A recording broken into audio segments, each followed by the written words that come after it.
네, 이번 회차는 1편의 4장 무역결제 중에서 5절 신용장 결제 방식 중에 지난 회차에 이어서 대목차 6번 신용장의 종류 계속해서 살펴보겠습니다. 자, 12번 목차인데요. 보증 신용장 그리고 청구 보증 이렇게 되어 있어요. 자, 이름이 보증 신용장 그리고 청구 보증 이렇게 되어 있고요. 나중에 읽다 보시면 교재에도 독립적 보증인이 이런 표현도 나오고요. 뭐 은행 보증인이 이런 표현도 나옵니다. 네. 일단 보증이라는 이런 표현들이 들어가 있잖아요. 이런 보증이라는 표현들이 들어가 있는 건 다 같은 거라고 보시면 됩니다. 실질은 다 같아요. 실질은 같은데 부르는 이름들이 좀 여러 가지가 있는 것이다라고 생각하시면 됩니다. 그래서 이 이름들을 지금 구분해 가지고 지금 우리 책에도 목차가 뭐 보증신용장 그다음에 청구보증 이렇게 나오는데요. 일단은 다 같은 것으로 익혀 두시고요. 그 안에서 약간의 차이점이 있어요. 그 차이점만 나중에 구분해 내시면 됩니다. 이름 하나하나마다 개념들을 달리해서 공부하시는 내용은 아닌 겁니다. 자, 보시면 양가로 1번에 의의해 가지고요. 보증신용장과 청구보증 모두 보증수단으로 이용이 될 수 있다. 근데 보증신용장은 미국을 중심으로, 청구보증은 주로 유럽을 중심으로 발생했다. 뭐 이런 내용이 나와요. 이 내용은 모르셔도 됩니다. 자, 이게 왜 이름이 이렇게 여러 가지가 붙었냐. 실질은 같은 건데 이름이 왜 여러 가지냐. 그 중에 대표적인 게 이제 미국의 사례입니다. 이건 그냥 듣기만 하시면 돼요. 미국에서요. 은행위원회와 같은 역할을 하는 데서 지금은 아닙니다만 이전에 은행의 업무 범위 중에서 은행은 보증 업무를 할 수 없다 이렇게 유권 해석을 내렸던 적이 있었답니다. 그래서 은행에서는 보증 업무를 하지 말아라 이렇게 미국 쪽에서 그 내부적인 법률로 이렇게 규정을 한 거예요. 그래서 은행이 그럼 보증을 안 하느냐 아니면 그냥 보증을 하는 겁니다. 하는데 보증이 아니라 우리말로는 보증신용장이라고 번역을 하지만 영어 표현으로는 스탠바이라는 표현이 들어있어요. 보증이라는 표현이 안 들어있습니다. 스탠바이 LC라는 걸 사용했고 보증 업무를 계속 한 거예요. 이거 보증 아니에요? 아니요, 이거는 신용장입니다. 보증이 아닙니다. 이런 식으로 약간 눈속임인 거죠. 이런 식으로 업무를 계속 해왔어요. 그게 한 20, 30년 정도 이렇게 이어졌습니다. 그래서 실질은 같은데 각각 그 업무의 어떤 패스가 달랐기 때문에 세부적인 관행, 관습, 용어, 적용되는 국제 규칙 이런 것들의 차이는 조금 있는데요. 내용 면에서는 같다고 볼 수 있어요. 다 실질은 동일하다라고 보시면 되겠습니다. 그리고 참고로 지금은 이제 미국에서도 은행이 보증하는 것 업무 이상 없다 해도 된다라고 해서 더 제한은 없다고 합니다. 자, 양가로 2번에 보증신용장부터 보겠습니다. 자, 스탠바이 LC라고 하는 건 우리 앞에서 살펴봤었는데요. 동그라미 1번 보시면요. 대표적인 무화환 신용장의 형태입니다. 자, 보증 신용장은요, 말 그대로 보증을 하는 거예요. 당사자가, 뭐 A란 당사자가 B란 당사자가 있어요. 둘 간에 계약을 체결하고 어떤 계약이 됐던 간에 그 계약을 직접 서로 당사자 간에 이행을 하는 겁니다. 뭐 물품을 인도해 주고 대금을 지급한다든가 뭐 어떤 공사 같은 것들을 해주기로 해서 뭐 발주자, 수주자 이런 표현 쓰죠. 대규모의 공사 같은 걸 하면 이제 발주자가 공사를 발주한다 이런 표현을 써요. 우리가 뭐 100층짜리 건물 하나를 짓는데 이 건물을 지어줄 사람을 비딩이라 그러죠. 그 공개 입찰을 통해서 이제 건물 지어줄 공사할 사람들 이런 것들을 이제 그 모집을 해가지고 공사를 하거나 뭐 이런 상황들이 있을 수 있어요. 자, 그런 상황에서 당사자들끼리 계약을 이행을 하는 겁니다. 이행을 하다가 계약 이행이 제대로 되지 않아서 상대방이 피해를 봤을 때 이 보증을 미리 하나 만들어 놓고요. 이 보증인이, 여기서는 이제 은행이 이 보증인의 역할을 하는 거예요. 은행을 주로 이 보증인으로 세워놓고 계약 이행이 제대로 되지 않으면 그 보증금으로 미리 맡겨둔 금액, 설정해둔 금액을 피해를 본 당사자에게 지급하는 이러한 형태로 사용되는 것이 은행의 보증이라 생각하시면 되고요. 그 보증의 형태, 껍데기는 보증 신용장이라고 하는 이름을 가지고 있지만 이것도 일단은 기본적인 보증의 형태라고 보시면 되겠습니다. 자, 간단하게요. 일단 물품 매매 계약의 예를 들어볼게요. 물품 매매 계약을 합니다. A가 매도인이에요. B가 매수인이에요. 둘 사이에 웨이로 거래를 하는 거예요. 그래서 사후 송금 방식, 매수인이 나중에 만기에 대금을 송금해 주기로 하는 이런 거래 계약을 체결해 놓고 계약을 이행하다가 만약에 이 매수인이 대금을 주지 않는다라고 하면 이 보증신용장을 하나 개설해 놓고요. 이 보증신용장을 개설해 놓은 금액, 내가 피해 본 금액을 매도인이 보증은행에 가서 돈 달라고 요구해서 받아갈 수 있는 거예요. 근데 보증신용장은 무한신용장이라고 했었죠. 자, 이런 형태로 사용이 되기 때문에 이 상황에서는 매도인이 나 돈 못 받은 거 보증은행에 가서 보증금 내고 받아와 가지고 대금을 회수를 할 수 있는데 둘 사이에서는요. 물품 매매를 매도인이 직접 매수인에게 물품 보내주고요. 서류도 직접 보내줘요. 그다음에 대금 지급도 실제로는 이 계약에서는 이제 매수인이 매도인한테 송금해 주기로 하는 거였죠. 나중에 보증은행에 찾아가서 그 금액을 찾아올 때 이 매도인이 대금을 받을 때 제시해야 하는 서류에는 선적 서류는 들어있지 않아요. 선적 서류는 다 직접 보내고 나중에 돈 직접 받고 이런 거래에서 만약에 그 계약이 이행되지 않는 경우에 대금을 찾아가는 것이기 때문에 선적 서류는 은행에 가지 않습니다. 선적 서류가 요구되지 않기 때문에 이걸 무화환 신용장이다라고 불러요. 그리고 이런 보증의 형태는요. 우리가 물품 매매 계약에서는 매수인이 신용장을 개설해주고 매도인이 수익자가 되는 이런 형태였어요. 근데 보증 신용장의 경우에는 반대로 사용할 수도 있어요. 방향이 반대일 수도 있습니다. 이런 상황이 있을 수도 있는 거죠. 매매 계약을 체결해 놓고 매도인이 매수인한테 물품을 인도해 줘야 되는데 이 물품을 인도하는 계약을 매도인이 이행을 하지 않았다. 라고 하면 매수인이 그것도 이제 피해를 보게 되는 거죠. 상대방이 계약을 위반했으니까. 이런 경우에 혹시 이런 계약 위반이 제대로 되지 않을 경우를 대비해서 매수인이 매도인한테 보증을 하나 개설해 달라라고 요구를 해갖고 이렇게 보증 신용장을 하나 개설해 놓고 거래를 하는 경우도 생길 수 있어요. 특히 매수인이 선지급을 먼저 합니다. 일부 금액을 선지급을 해놨는데 물품을 인도하지 않아요. 그러면 이 선지급했던 돈을 돌려받아야 되는데 직접 돌려받기가 어려울 거잖아요. 자, 그런 상황에서 만약을 대비해서 보증신용장을 개설해 달라라고 매수인이 매도인한테 요청했었다라고 하면 매도인이 신용장의 개설 의뢰인이 되는 거고요. 매수인이 수익자가 되는 겁니다. 그래서 선지급했던 돈을 계약을 이행하지 않았으니까 다시 돌려받아야 된다. 이 은행에 가서 보증은행에 가서 그 금액을 이렇게 돌려받게 되는 이런 방향으로도 사용할 수 있어요. 그러니까 보증의 경우에는 꼭 물품 매매 거래소의 매도인이 수익자가 되는 이런 상황만 있는 것이 아니라 매수인도 수익자가 될 수 있는 이런 형태로도 이용이 가능하다. 그래서 무역 외 거래나 자본 거래, 돈 빌려주고 받는 거래, 돈을 빌려주고 나중에 대금을 회수하기로 했다. 근데 돈을 못 갚는다라고 하면 그 상황에 대비해서 미리 이렇게 신용장 하나를 개설해 놓고 보증 신용장을 개설해 놓고 그 대금을 받아갈 수 있도록 하는 이런 형태로 사용이 가능하다라고 보시면 되겠습니다. 자, 동그라미 2번 보시면요. 융역 건설 플랜트 수출 관련한 계약 이행 보증, 입찰 보증, 하자 보증, 현지 금융 담보 조건 뭐 이런 용도로 여러 가지 용도로 사용을 할 수가 있어요.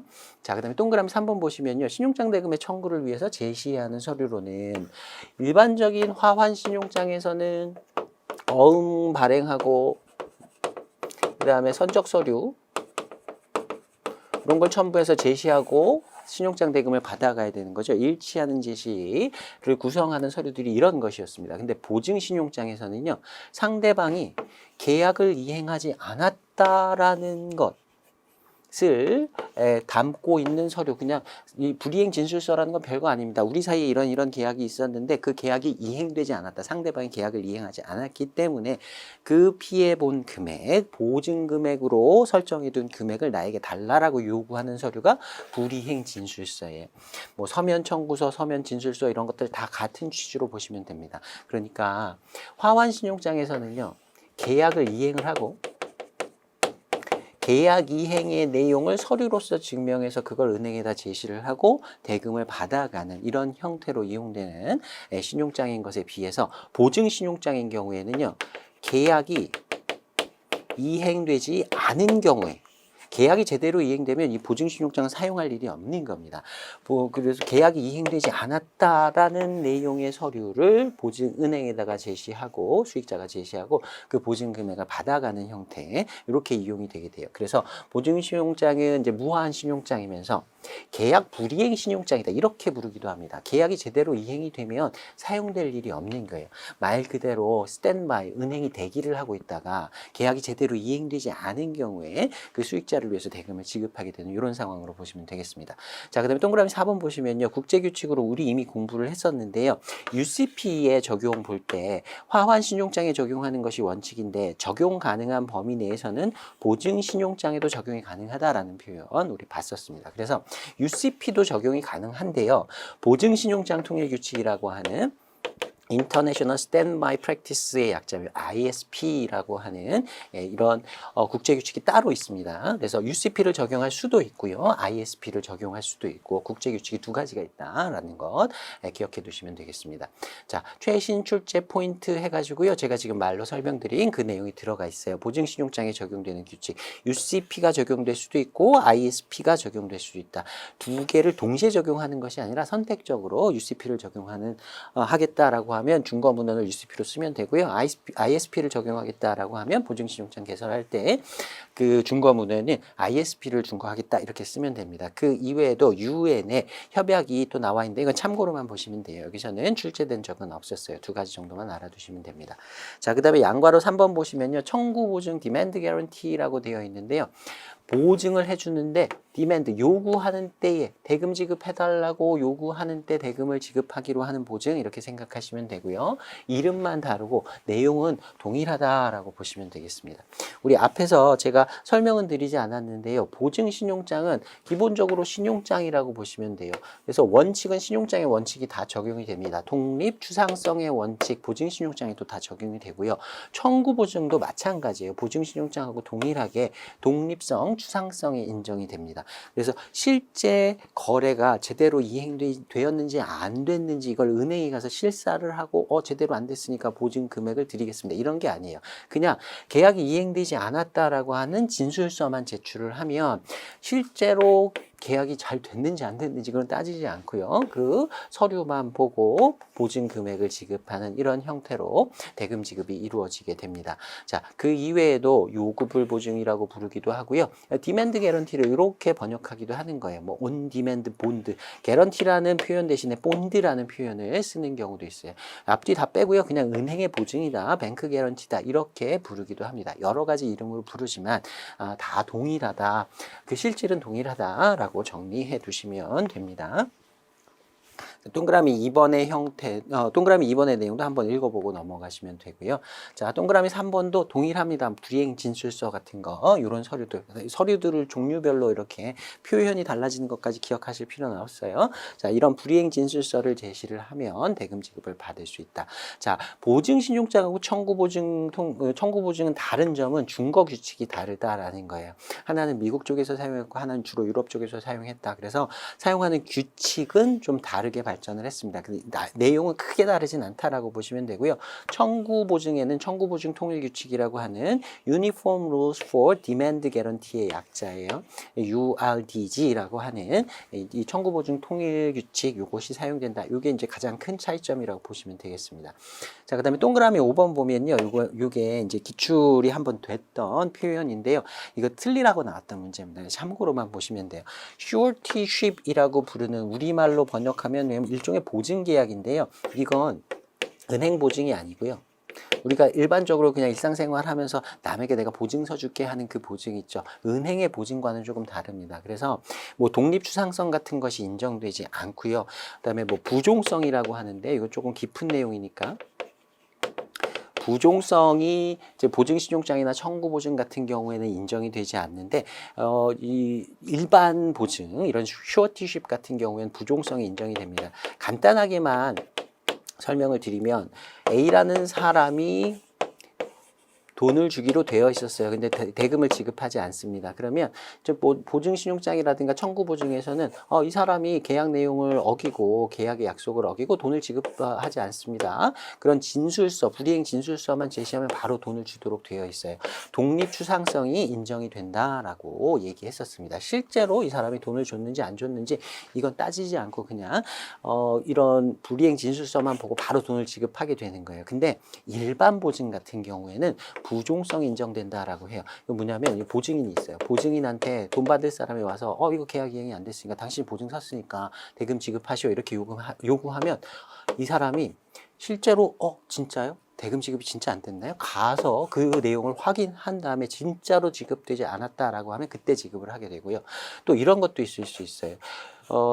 최후 검색의 항변권, 좀 어려운 용어를 쓰는데요. 그건 뭐냐면 A라는 사람이 사실은 빼돌린 재산이 있었어요. 그래서 그걸 이제 숨겨놓고 있고 그 대금을 지급하지 않는 겁니다. 근데 그걸 보증인이 알고 있어요. 그러면 보증인이 돈 달라고 요구한 사람한테 이렇게 얘기할 수 있습니다. 아니 그 사람 재산이 있어요. 가서 제대로 다시 한번 청구하셔서 이 숨겨진 재산 그거 가지고 돈을 달라고 요구를 하시고 그래도 안 되면 오세요. 그때 드리겠습니다. 이런 식으로 얘기를 할 수가 있습니다. 자, 그런 식으로 이제 그런 상황들은 이제 부종성이 인정된다라는 표현을 쓰는데 아무튼 간단하게만 보시면 이 슈어티쉽이라고 하는 표현은 우리가 지금 공부하는 보증신용장이나 청구보증과는 좀 다른 형태의 보증이다라는 것 정도만 참고로 기억해 두시면 되겠습니다. 자, 그 밑에 보시면 더 쉽게 이야기해서요. 화환신용장, 보증신용장, 청구보증을 이렇게 비교해 놓은 표가 있습니다. 자, 화환신용장의 경우에는 선적서류가 요구가 된다. 그래서 화환신용장이다라는 이름이 붙었고요. 자, 그 다음에 보증신용장과 청구보증의 경우에는 물품 대금을 지급하는 용도로도 물론 사용은 할 수 있지만 그 이외에도 여러 가지 목적으로 사용이 되고요. 선적 서류는 요구되지 않습니다. 그러니까 무화환 신용장의 일종이다라는 정도로 좀 구분을 해두시면 되겠습니다. 밑에 용도까지 같이 한번 읽어보시면 될 거고요. 자, 그 다음에 화환 신용장에서 요구되는 제시 서류는 선적 서류가 포함이 됩니다. 근데 보증 신용장 청구보증에서는 불이행 진술서 다른 이것들은 서면 청구서, 서면 진술서는 다 좀 다른 표현이라고 보시면 돼요. 네, 이런 선적 서류가 아닌 상대방이 계약을 이행하지 않았다라는 어떤 표시 이런 정도의 서류만이 요구가 된다. 그리고 화환신용장에 UCP가 적용이 되는데 보증신용장에는 UCP도 적용 가능하고 ISP라고 하는 보증신용장 통일규칙이 적용이 가능하다. 그리고 청구보증의 경우에는 URDG라고 하는 청구보증 통일규칙이라는 게 따로 있었습니다. 적용 규칙은 좀 달라지니까 이건 좀 구분해 두시기 바랍니다. 자, 그 다음에 그 밑에 보시면 심화 플러스 해갖고요. 보증신용장과 은행보증의 특성과 종류 이렇게 나와 있는데요. 보증신용장 그리고 은행보증 같은 경우에는 제가 여기다 표시해둔 노란색으로 표시되는 1차적이고 독립적인 채무를 부담한다라는 표현 이 정도만 좀 기억해 두시면 되겠습니다. 일반 보증과 보증신용장, 은행보증이 다른 차이점의 표현을 이렇게 한다. 간단하게만 좀 보고 넘어가시면 되겠습니다. 자, 그리고요. 앞에서도 제가 한번 설명을 드렸었는데 일반적인 화환 신용장 같은 경우에는 돈 줄 사람 매수인이 개설 요인이 되고 돈 받을 사람 매도인이 수익자가 되는 형태였어요. 근데 보증 신용장 그다음에 청구 보증 같은 경우에는 반대로도 이용이 가능하다라고 했습니다. 매도인 측에서 개설 의뢰인이 되는 거예요. 매도인이 매수인을 위해서 개설해주는 형태로 사용이 가능합니다. 자, 그 형태의 이름들을 좀 기억을 해두셔야 될 것 같은데요. 여기 시험에 가끔 나옵니다. 자, 첫 번째는요, Advance Payment Bond, 여기 Guarantee라는 표현하고 Bond라는 표현하고 동일한 표현으로 보시면 되겠고요. 요건 선수금 상환 보증 또는 선수금 환급 보증이라고 부릅니다. 자, 매수인이 어떤 계약을 체결하고요. 선지급을 했어요. 선지급을 한 금액을 계약이 이행되지 않으면 선지급했던 금액을 다시 돌려받아야 되잖아요. 만약에 계약이 이행되지 않으면 내가 줬던 선지급했던 대금을 회수할 수 있도록 보증신용장 하나를 개설해달라. 그 신용장은 선수금 상환 보증 신용장이 되는 겁니다. 어드밴스 페이먼트 본드가 되는 거예요. 자, 그 다음에 미드본드라고 하는 게 있어요. 시험에 그냥 비본드라고 이렇게 줄여서 나올 수도 있습니다. 자, 비딩한다, 입찰한다라는 표현, 비딩한다라는 표현 쓰죠. 자, 어떤 사람이 건물 100층짜리 건물 하나 지으려고 해요. 이런 사람들은 이제 발주자라고 하죠. 보통 이제 그냥 매매 계약에서의 매수인이라고 쉽게 생각하시면 되겠습니다. 자, 이 건물을 지어줄 업체들을 선정할 때 비딩을 통해서 자, 얼마의 공사 기간 내에 얼마의 금액으로 이걸 이제 건물을 지어줄 수 있는지 여러 가지 건설업체, 그런 업체들을 수주자라고 부르기도 하고요. 매매 계약에서는 매도인이라고 생각하시면 되겠습니다. 뭐 와서 이거 해줄 수 있는 사람들은 조건을 제시해라. 그래서 비딩을 붙여가지고요. 그 중에서 가장 유리한 조건을 제시하는 사람과 매매 계약을, 이런 건설공사 같은 계약을 체결하는 이런 방식을 사용할 수 있겠죠. 그런 입찰의 경우에 공개 입찰에 참여하는 매도인이 낙찰을 받았을 때 이렇게 내가 제시한 조건이 가장 어떤 뭐 A라는 수주자가 매도인이 제시한 조건이 가장 좋다라고 해서 발주자가 이 사람을 선택했고요. 이 사람하고 이제 계약을 체결하려고 그래요. 근데 발을 빼는 경우도 있을 수 있습니다. 내가 입찰할 때 너무 가격을 적게 불러가지고 나중에 후회하는 거예요. 그래서 실제로 계약 체결할 때가 됐는데 아니요, 좀 내가 생각이 바뀌었습니다. 그래서 안 하겠습니다.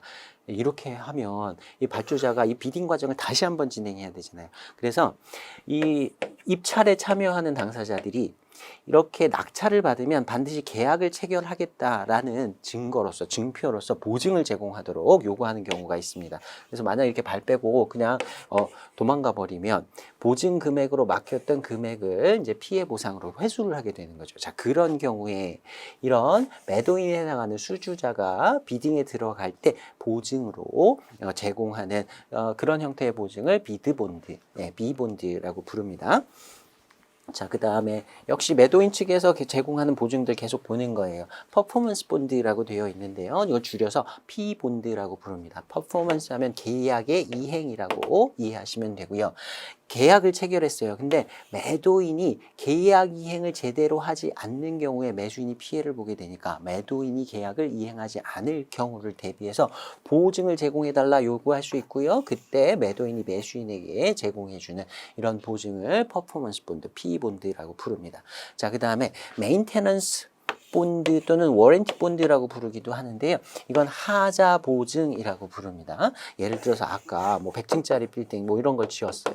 100층짜리 빌딩을 지었는데 이 건설 공사를 해준 공사를 한 당사자가 만약에 이게 뭐 1, 2년 있다가 비가 새고 막 어디 유리창이 떨어져 나가고 막 이러면 보증으로 고쳐줘야 될 거잖아요. 메인테넌스를 해줘야 될 거예요. 자, 이런 경우에 만약에 이제 2, 3년 지났는데 이 건설을 해준 업체가 부도나고 없어진다거나 뭐 보증을 요구했는데 이걸 하자를 보수를 해달라고 요구했는데 거부한다든가 이런 경우에 이 빌딩 주인은 나중에 손해를 보게 될 거잖아요. 그래서 앞으로 이 메인테넌스 하자 보증을 계속 해주겠다라는 증거로서 이게 이런 그 보증을 요구할 수 있습니다. 그럴 때 매도인 측에서 제공하는 보증이 메인테넌스 본드 또는 워런티 본드 하자 보증이라고 한다.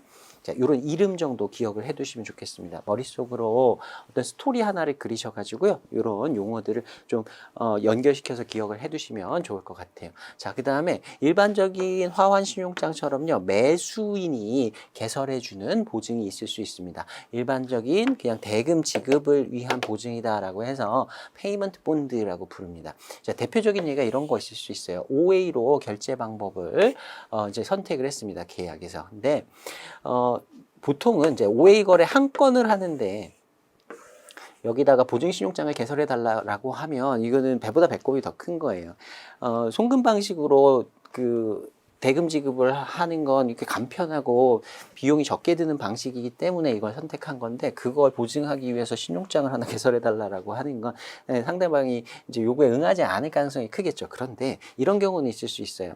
어떤 당사자하고 이제 OA로 거래를 하기로 했는데 계약을 한 번만 하는 게 아니라 여러 차례 거래를 할 겁니다. 뭐 3년, 5년간 계속해서 이렇게 OA로 여러 번 물품 인도하고 대금 지급을 이렇게 받기로 되어 있다. 그러면 앞으로도 계속 대금 지급을 할 것이라는 보증으로 보증신용장 하나 정도 개설해달라. 이런 건 가능할 수도 있어요. 거래가 좀 크고 장기간 계속이 될 거다라고 하면 이 OA에서 대금 지급을 보증하기 위해서 페이먼트 본드를 개설해달라라고 요청해서 그게 이제 받아들여지면 이렇게 해서 매수인이 매도인에게 보증을 제공하는 경우도 있을 수 있습니다. 자, 이 경우는 화환신용장과 이용 방법이 그 방향이 같게 되겠죠? 자, 이런 정도 봐두시면 될 거고요. 자, 문제 한번 보겠습니다. 100회 52번 문제인데요. 청구보증에 대한 설명 중 틀린 것을 물었습니다. 자, 1번 보시면 스탠바이 RC도 청구보증과 동일한 기능을 한다. 이름만 다르고 실질은 같다라고 했고요. 자, 2번 보시면 수익자가 보증인에게 보증인은 보증은행, 개설은행 생각하시면 됩니다.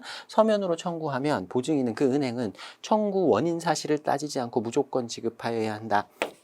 신용장하고 동일하게 독립성이 있다 그랬어요. 그래서 실제로 계약이 이행이 되었는지 그 보증금을 청구하게 된 원인이 된 실제 계약이 제대로 이행되지 않았는지 이런 걸 조사하지 않고 바로 대금을 그냥 서류만 보고 지급한다 그랬습니다. 3번의 슈어티십 요 문제가 방금 봤던 제가 말씀드렸던 요거예요. 청구보증의 일종이 아니다. 이거는 청구보증이나 아니면 뭐 스탠바이 RC 보증 신용장의 종류가 아닌 일반 보증, 이거 은행 보증하고 좀 다른 개념입니다. 청구보증의 일종이 아니고요. 그래서 서로 다른 개념이다라고 보시면 되고요. 4번 보시면 주채무와의 부종성이 없어서 독립적 보증이라고도 한다. 앞에서 이런 슈어티십 같은 경우에 일반 보증에는 부종성이 있지만 이런 보증신용장이나 청구보증에는 부종성이 없다. 뭐 1차적인 지급 책임을 부담한다. 이런 표현들이 들어가면 됩니다. 조금 어려운 문제로 출제가 됐었는데요. 이 표현 한번 익혀놔 주시기 바랍니다. 자, 그 다음에 112회 54번 문제인데요. 다음 설명에 해당하는 수출보증보험 대상이 되는 보증서는 뭐냐? 수출보증보험 생각 안 하셔도 되고요. 일단 보증의 종류가 뭐냐 물었는지만 보고 문제 푸시면 됩니다. 자, 계약 체결 시에 제출하는 것인데 낙찰자가 낙찰받은 당사자가 약정된 계약을 이행하지 않을 경우에 이거 비드본드인가 약간 헷갈릴 수 있어요. 근데 지금 여기서 문장에서 핵심적으로 물어보는 건 뭐냐면 계약 체결하고 나서 계약을 제대로 이행하지 않을 경우에 대비해서 상대방이 요구를 한다. 보증금액은 뭐 얼마 정도 된다. 이건 모르셔도 돼요. 아무튼 지금 여기서 나오는 핵심 내용은 이제 매도인에 해당하는 사람이 발주자, 매수인에 해당하는 사람에게 계약 이행을 보증하는 용도로 사용하는 것. 구체적인 어떤 내용이 들어가 있지 않아서요. 그냥 퍼포먼스 본드, 계약 이행 보증이라고 답을 찾아주시면 되겠습니다. 1번 비드 본드는 그 공개 입찰할 때 입찰 보증을 의미하는 것이었고요. 어드밴스 페이먼트 본드는 선지급했던 대금을 돌려주겠다고 하는 보증, 선수금 상환 보증이었고요. 그다음에 리텐션 페이먼트 본드라고 하는 건 유보금 상환 보증이라고 하는 건데 이거는 그냥 지나가셔도 될 것 같습니다. 자, 그다음에 13번 보겠습니다. 기타 신용장의 종류 해가지고요. 몇 가지 신용장들이 더 남아 있습니다. 자, 회전 신용장이라고 하는 게 있어요. revolving LC라고 불리는 것이 있습니다. 그 리볼버라고 하는 권총이 있어요.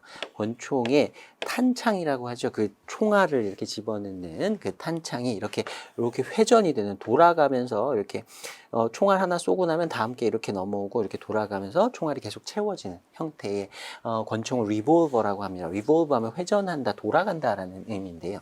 자, 이건 어떤 경우에 사용이 되냐면 어떤 당사자 간에 어떤 거래를 계속 반복적으로 할 겁니다. 유사한 물품, 동일한 물품 또는 유사한 물품을 계속해서 반복적으로 공급을 하고 그에 대해서 대금 지급을 계속 받을 거예요. 한 번 하고 끝날 게 아니라 여러 번 반복할 겁니다. 자, 이런 경우에 만약에 신용장으로 대금 지급을 한다라고 하면 각각의 거래마다 신용장을 계속 한 번씩 개설해주고 대금 찾아가고 이런 식으로 신용장 개설을 여러 번 해야 돼요. 이게 불편하니까 아예 신용장 하나를 개설해 놓고요. 하나의 신용장을 재사용 가능하도록 어떤 조건을 하나 설정해 놓고요. 이 조건에 해당하면 한도도 설정을 해 놓습니다. 이 한도 금액까지 신용장 금액이 되살아난다. 그래서 또 사용할 수 있다. 이런 조건을 붙여서 여러 번 사용할 수 있는 신용장을 revolving S라고 부른다 보시면 되겠습니다. 자, 영어 표현으로 한번 볼게요. revolving credit, 회전 신용장이었습니다. has a condition, 어떤 조건을 가지고 있는데 신용장상의 조건이라는 의미예요. That the amount, 신용장의 금액이 renew, 되살아난다, 갱신된다라는 의미예요. Or automatically 자동적으로 reinstate 하면 이것도 다시 되살아나다, 회복되다라는 뜻이에요. Without specific amendments to the credit. 신용장에 여기 amendment는 조건 변경이라는 뜻인데요. 조건 변경을 하지 않고도 신용장이 renew 되살아나거나 reinstated 회복된다. 그 금액이 계속 회복된다. 네, 이런 표현이 들어가 있는 신용장은 회전 신용장이다. 골라주시면 되겠고요. 제가 지금 노란색으로 표시해 놓은 것이 키워드가 됩니다. 자, 이런 단어가 보이면요. 회전 신용장을 설명하는 것이구나. 그 답을 골라주시면 되겠습니다. 자, 조금 더 깊이 들어가면요. 회전 신용장의 종류를 두 가지로 나눌 수 있어요. 하나는 누적적 방식 또는 하나는 비누적적 방식 이렇게 얘기합니다. 누적 회전 신용장과 비누적 신용장, cumulative, 그 다음에 non-cumulative 이런 표현을 써요. cumulate 하면 이렇게 쌓아간다라는 뜻이에요. 예를 들어서 어떤 회전 신용장이 매월 100달러를 한도로 사용할 수 있다라는 조건으로 개설이 됐다고 쳐볼게요. 근데 어떤 달에 신용장 금액을 80달러만 사용을 했습니다. 그러면 잔액이 20달러가 남았죠. 그 20달러의 잔액이 다음 달로 넘어가서 원래 한도에 합쳐져 가지고 다음 달에는 120달러가 한도가 된다. 여기까지 사용할 수 있다라고 하면 그런 신용장은 누적적 방식이다라고 얘기하고요. non-cumulative 하면 이때 뭐 80달러만 썼다고 해서 다음 달로 그 잔액이 넘어가진 않는 거예요. 그냥 100달러만 사용할 수 있다. 누적이 되지 않는다라는 의미에서 비누적적 방식 이렇게 이야기합니다. 자, 이 정도의 차이. 단어의 그 표현 cumulate라는 단어, cumulative라고 하는 단어하고 연결시켜서 이해해 두시면 될 것 같고요. 자, 그 다음에 할부 선적 신용장 있습니다. installment shipment credit이라고 되어 있어요. 우리 앞에서 할부 선적 계약이라고 하는 거 공부했었던 기억 나실 겁니다. 일정한 기간을 정해주고요. 그 다음에 수량도 정해주는 거죠.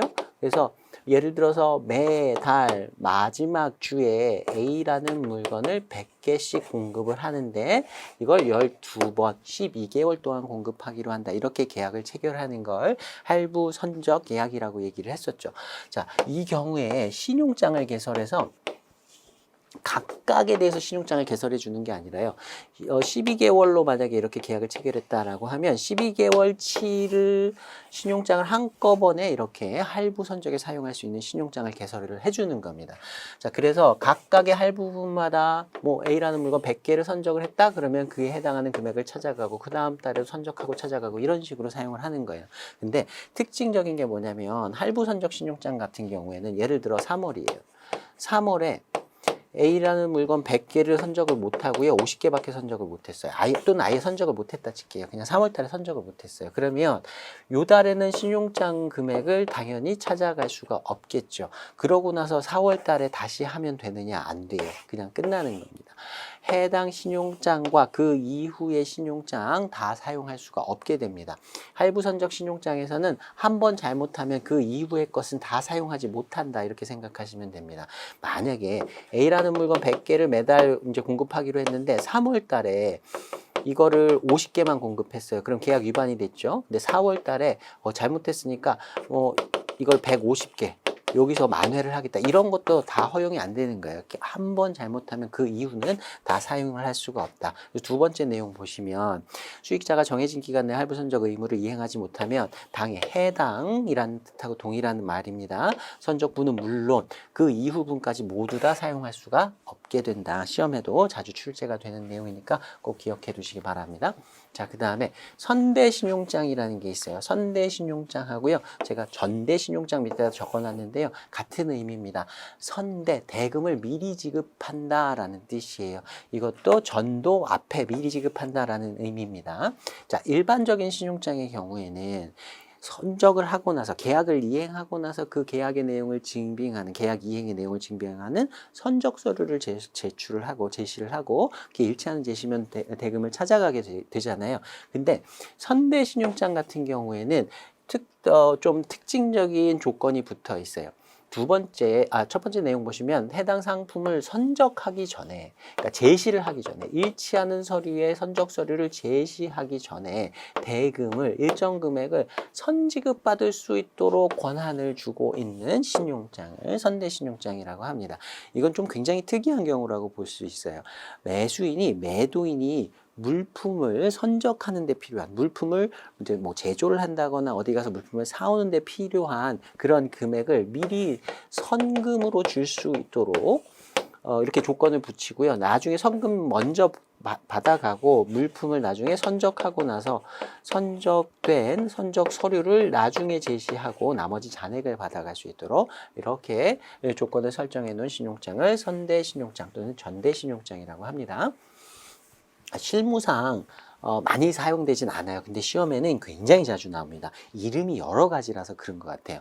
영어 표현으로는요, 패킹 S라고 부르기도 해요. 수출 물품을 제조해서 포장할 수 있도록 하는 자금을 준다라는 의미로 연결시켜 보시면 됩니다. 패킹 S 또는 Advance Payment S, 선지급을 한다라는 의미니까 바로 연결시킬 수 있을 거고요. 그다음에 Red Clause S라고도 부릅니다. 빨간 조항 신용장이라고 불러요.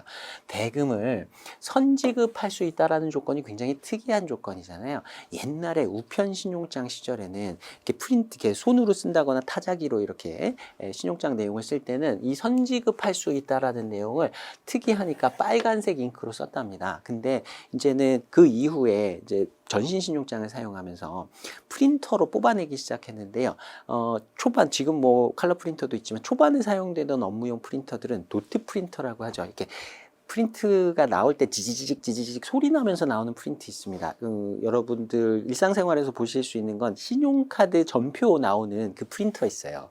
그거 지직 소리 나면서 나오는 프린터 있는데 그거는 흑백이에요. 컬러가 표현이 안 됩니다. 그래서 고민하다가 조항 제목을 이렇게 쓰는 겁니다. 까만색으로 쓰는데 레드 클로즈라고 쓴 거예요. 그리고 선지급을 얼마 할 수 있다 이런 식으로 쓴 겁니다. 그러니까 빨간색을 표현 못하니까 조항 제목에다 그냥 레드라고 쓴 거예요. 그런 식으로 사용을 했다라고 해서 레드 클로즈 S라는 이름이 붙었고요.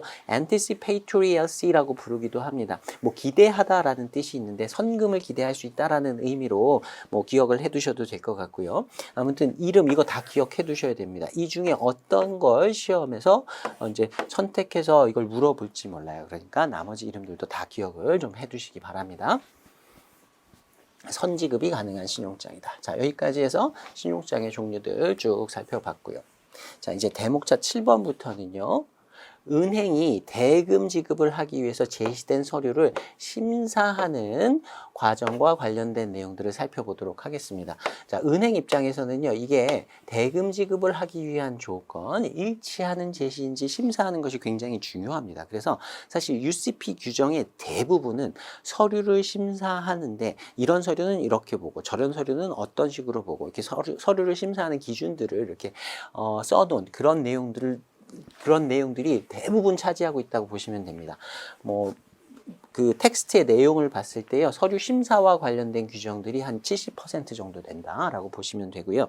시험에서도 그 세부적인 서류 심사의 기준들이 출제가 많이 되고 있습니다. 한글 문제로도 나오고요, 영어 문제로도 나와요. 그래서 이 내용들 조금 긴 시간 할애해서 아주 꼼꼼하게 좀 살펴볼 예정입니다. 자, 그 처음 시작이라고 보시면 되겠고요. 자, 1번 목차부터 보겠습니다. 서류 심사의 일반 원칙 이렇게 돼 있어요. 양가로 1번 보시면요, UCP에서는 지정은행, 확인은행, 그리고 개설은행을 서류 심사의 의무가 있는 당사자로 본다. 우리가 공부했던 신용장상에 등장하는 여러 은행들이 있는데요. 그 중에서 이 세 은행만 서류를 심사할 의무를 가집니다. 다른 은행들은 서류를 심사하지 않아요. 통지은행이니 상환은행이니 이런 은행들은 서류를 심사하지 않습니다. 자, 수익자가 지정은행의 서류를 제시를 처음에 하게 되죠. 그럼 지정은행이 서류를 심사하고요. 지정은행이 개설은행으로 서류를 보내면 개설은행도 서류를 심사합니다. 만약에 확인은행이 있다면 지정은행이 확인은행으로도 서류를 보낼 수 있고요. 확인은행으로 개설은행으로 서류를 보내고 확인은행도 서류를 심사하고 확인은행은 결국 개설은행으로 서류를 보내게 될 텐데 그럼 또 심사합니다. 그래서 지정은행, 그다음에 개설은행이 있다면 확인은행, 이 세 은행들이 서류를 심사하는 은행이다. 자, 사지선다 만들 때 은행이 세 개니까 이것도 문제 만들기가 쉽겠죠. 꼭 기억을 해 두셔야 됩니다.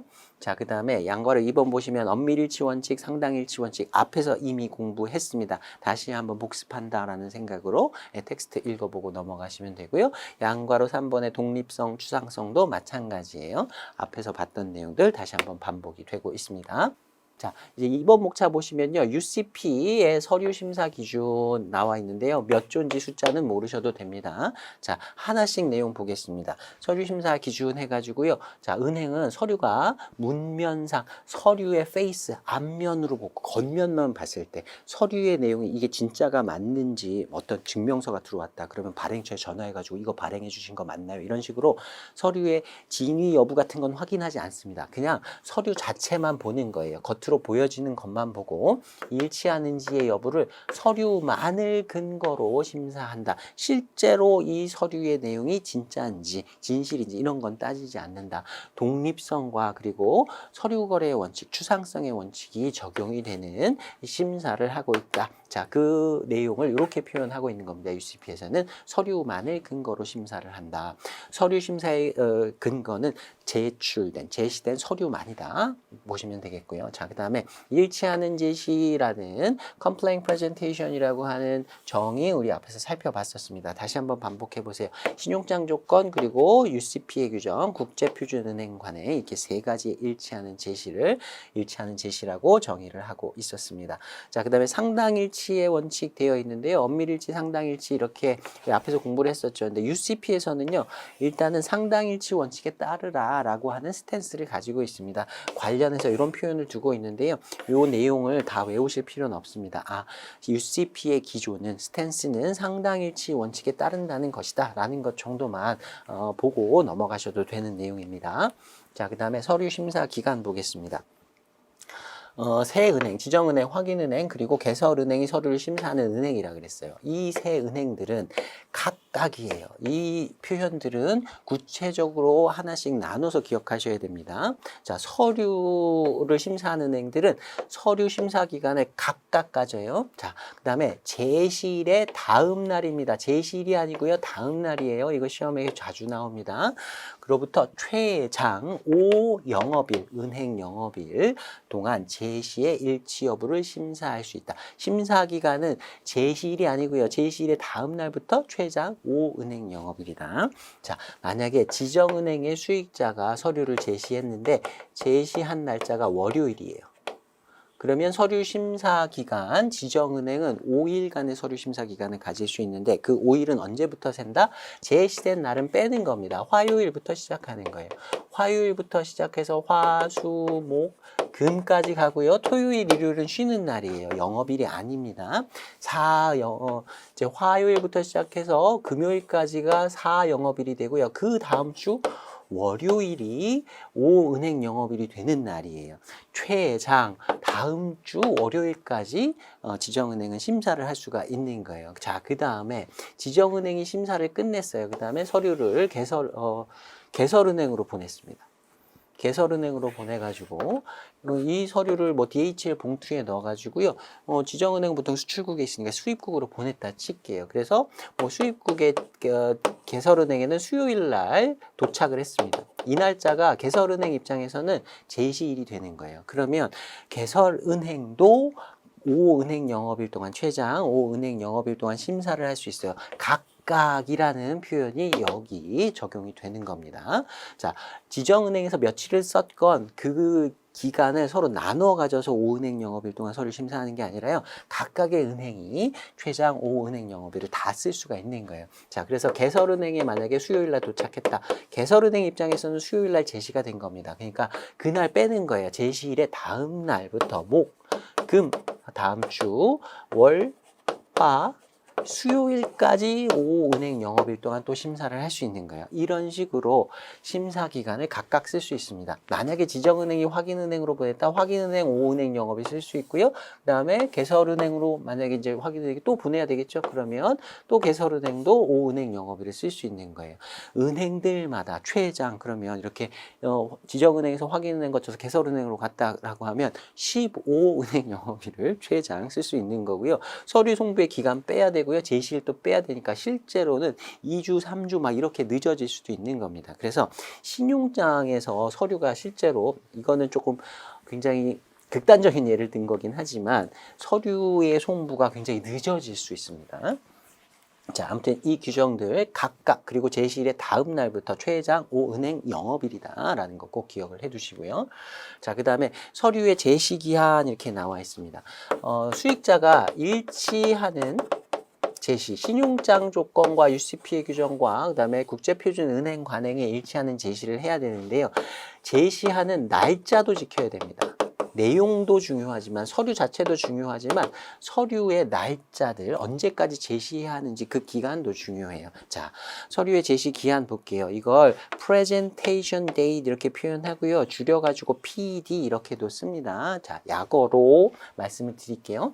자, 운송 서류의 원본을 포함한 제시는 이라고 하는 전제 조건이 UCP에 들어 있습니다. 자, 조금 이따가 이건 설명드리고요. 자, 이런 제시를 서류를 제시할 때는 신용장의 유효기일 이내 그리고 선적일 이후 21일 이내에 이루어져야 한다. 그 밑에 보시면 참고해가지고요. 신용장의 유효기간 이렇게 나와 있습니다. 신용장에서 제시를 할 때 지켜야 하는 기간이 3개가 있어요. 첫 번째가 SD 여기에 나와 있는 선적일입니다. shipment date. 이거는 신용장상의 조건으로 주어집니다. 예를 들어서 5월 15일까지 선적을 해라. 이런 식으로 선적 기간이 언젠지 주어져요. 그러면 선적을 이 날짜까지 일단 이행을 해야 됩니다. 그러면 이 선적기일을 지켰는지 뭘 보고 판단하느냐? 운송소를 보고 판단하는 거예요. 해상운송이었다. 그럼 BL이 발행이 되겠죠. BL의 발행일 또는 본선적제 일자를 보고요. 5월 15일 이내에 제시가 선적이 됐는지를 판단하는 거예요. 그 다음에 선적하고 나서 expiry date이라고 ED라고 줄여서 쓰거든요. 신용장의 유효기일입니다. 신용장이 효력을 가지는 기간이다 이렇게 번역을 할 수가 있는데요. 실제로는 신용장이 이 expiry date에 끝나는 건 아니에요. 이 expiry date이 끝나면 신용장이 효력을 잃는 건 아니고요. 이 날짜까지 제시를 완료해야 하는 최종일이다 이렇게 생각하시면 됩니다. 참고의 내용 볼게요. 신용장의 유효기간이란 신용장이 이용 가능한 기간을 말한다 라고 보통 얘기를 하는데요. 신용장을 개설할 때는 제시를 위한 유효기간을 명시해라 라고 UCP 규정에 나와 있어요. 신용장의 결제 또는 매입을 위한 유효기일은 제시를 위한 유효기일로 본다라는 표현도 UCP상의 규정인데 잠깐 설명드릴게요.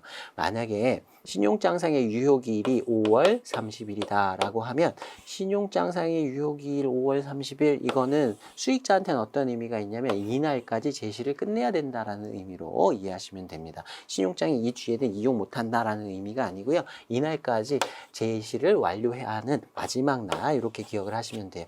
그냥 이렇게 쉽게 expiry date이 5월 30일이다 라고 표시를 해주면 좋을 텐데 신용장에 이렇게 써 있는 경우도 있을 수 있어요. 제시를 위한 유효기일이 5월 30일이다. 이렇게 표현해주면 조금 간단할 수 있는데요. 결제를 위한 유효기일 또는 매입을 위한 유효기일이 5월 30일이다. 이렇게 표현을 했다고 칠게요. 자, 매입을 위한 expiry date이 5월 30일이다. 우리 방금 배웠어요. 매입을 위해서 최종적으로 제시가 완료되어야 하는 날이 5월 30일이다 라는 의미? 그럼 나는 5월 30일까지 서류를 제시하면 되는 건지 아니면 우리 앞에서 배웠잖아요. 서류 심사 기간이 최장 5은행 영업일이다. 그러니까 은행이 서류를 심사해야 하는 기간이 있을 수 있으니까 나는 한 일주일 정도 전에 서류를 제시를 해주고 이 기간 동안 심사가 이루어질 수 있도록 미리 제시를 해야 되는 건가? 수익자 입장에서는 헷갈릴 수 있어요. 근데 신용장상에 제시를 위한 유효기간이든 뭐 결제를 위한 유효기간이든 매입을 위한 유효기간이든 아무튼 유효기간이라고 써 있으면요. 은행이 어떤 시간이 필요하고 이런 건 생각할 필요가 없어요. 그냥 이 날짜까지 제시만 완료하면 됩니다. 자, 다시 정리하면 뭐라고 앞에 표현이 붙어 있든 간에 expiry date이라고 신용장상에 주어진 기간 내에 제시가 끝나면 되는 거예요. 자, 선적기간 주어진 내에 선적을 하고 그 날짜가 찍혀있는 운송서류를 가져가야 되고요. 그 운송서류를 은행에다 갖다 주는 최종일은 expiry date인 겁니다. 자, 근데 서류를 이제 물품을 선적하고 나서 5월 30일까지 뭐 이거는 5월 30일 좀 짧으니까 6월 30일로 할게요. 익스파이리 데이시 6월 30일입니다. 한참 남았어요. 한 달 반이 남았습니다. 그러면 한참 있다가 갖다 줘도 되느냐? 그게 아니고요. 중간에 또 지켜야 되는 기간이 있어요. 프레젠테이션 데이, 제시기일이라는 게 있습니다. 자, 요 제시기일은 신용장의 조건으로 따로 주어지기도 하고요. 신용장에서 프레젠테이션 데이시 5일이다라고 하면 선적하고 나서 5일 이내에 제시를 해야 된다라는 의미가 되는 거예요. 만약에 이게 30일이다라고 주어졌으면 선적하고 나서 30일 이내에 서류를 제시하라는 의미가 됩니다. 근데 신용장에서 언제까지 제시해야 한다 프레젠테이션 데이트를 따로 주어주지 않으면요. UCP 규정상 기본적으로는 21일이 적용이 됩니다. 그래서 5월 15일 날 선적을 하고 나서 21일이 되는 날짜까지 갖다 제시를 해야 돼요. 그럼 expiry date는 어떻게 되는 거예요? PD하고요. 프레젠테이션 데이트하고 익스파이리 데이트 중에 더 빨리 오는 날짜. 빠른 일자까지 제시를 해야 돼요. 이 expiry date는 신용장에 써 있으니까 불변의 기간입니다. 선적 기간도 신용장상의 조건으로 주어져요. 그래서 그 날짜 이전까지 보통 이제 선적을 맞춰야 되고요. 선적하고 나서 expiry date까지 그 중간의 기간 하나에 더 제약이 있는데 그게 PD인 거예요. presentation date는 선적한 다음에 뭐 보통 20일에 이런 식으로 정해지기 때문에 선적을 언제 했는지에 따라서 presentation date는 가변적으로 좀 달라질 수가 있습니다. 그래서 presentation date이 더 빠르다라고 하면 이 날짜까지. 만약에 presentation date이 기간이 더 많이 남아있다 하더라도 expiry date이 이것보다 더 빠르다면 아무튼 PD나 ED 중에 빨리 오는 날짜까지 서류를 제시해야 됩니다. 이때까지 제시를 하지 않으면 심사 자체도 안 하는 거예요. 제시를 언제까지 했는지 지켜야 하는 날짜 3개가 있습니다. 다시 한번 표시할게요. 선적기일 지켜서 선적을 하고 그걸 증명하는 BL과 같은 운송서류를 가져가야 되고요. 그 다음에 서류 제시기한 PD도 지켜야 됩니다. 선적 후 별도의 조건이 없다면, 별도로 요구된 게 없다면 선적 후 21일 이내에, 이거는 영업일이 아니고요. 그냥 캘린더 데이예요. 그냥 날짜로 세면 됩니다. 자, 그 다음에 ED, 신용장의 유효기일, 이거 꼭 지켜야 된다. PD나 ED 중에 더 빨리 오는 날짜까지 서류를 은행에다 제시를 해야 된다. 수익자 입장에서는. 자, 이렇게 3가지의 기간들 정리를 했고요.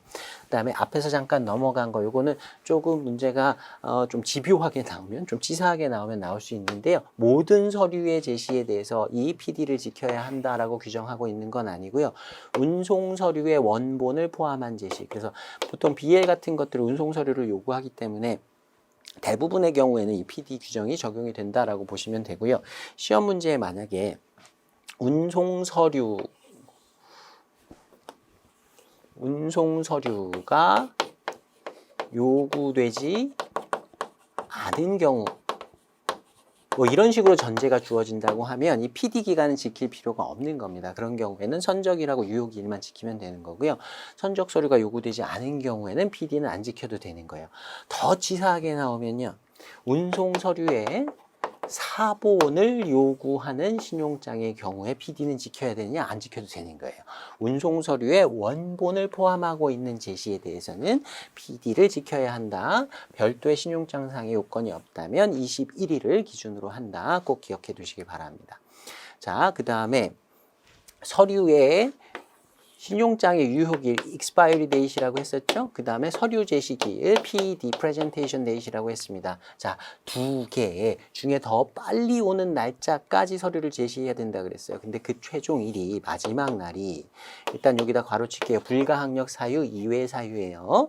은행의 비영업일이다. 예를 들어 제시를 해야 되는 날짜의 최종일이 PD든 ED든 간에 아무튼 5월 30일이 그 기간이었다. 근데 이 날이 토요일입니다.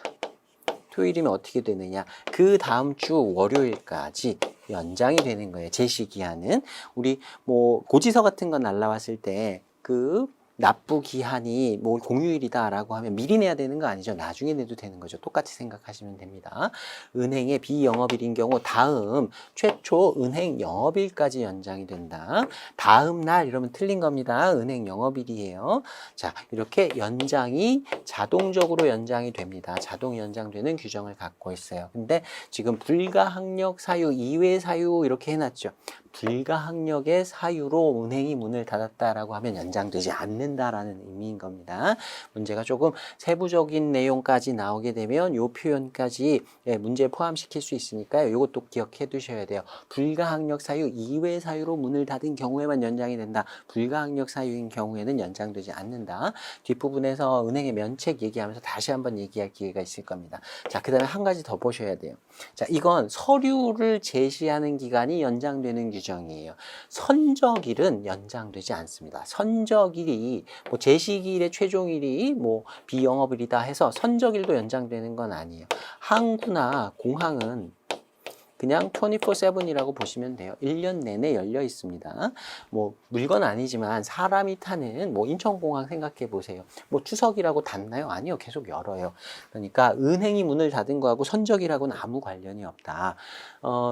그 PD나 ED의 최종일이 비영업일이라 하더라도 선적일은 연장되지 않는다. 이것도 시험에 자주 나오니까 꼭 기억해 두시기 바랍니다. 자, 이 부분은 아주 문제 받치예요. 문제가 여기저기서 다 나올 수 있으니까 세부적인 내용 다 봐두셔야 됩니다. 자, 그 다음에 서류의 발행 일자예요. 제시되는 서류, 수익자가 제시하는 서류의 발행일 규정인데요. 신용장의 개설 이전 일자일 수 있다. 근데 어떤 경우에도 제시일 이후의 일자여서는 안 된다. 자, 이렇게 생각해 볼게요. 신용장이 개설된 날짜가 5월 1일입니다. 개설을 5월 1일 날 했어요. 그리고 나서 서류를 제시한 날짜는 뭐 5월 30일이라고 할게요. 이 날짜에 수익자가 서류를 갖고 온 거예요. 근데 이 서류의 발행일을 봤더니 발행일이 3월 20일이에요. 신용장이 개설되기도 전에 발행됐던 서류를 5월 30일 날 갖고 온 거예요. 수리해 줄까요? 네, 규정 보세요.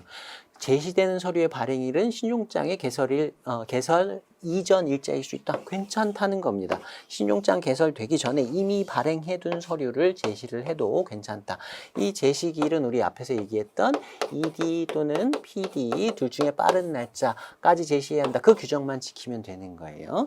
자, 발행일은 신용장이 개설되기 이전 날짜일 수도 있다. 그런데 어떤 경우에도 제시일 이후의 일자여서는 안 된다. 자, 제시를 5월 30일 날 했는데요. 서류의 발행일이 6월 3일이에요.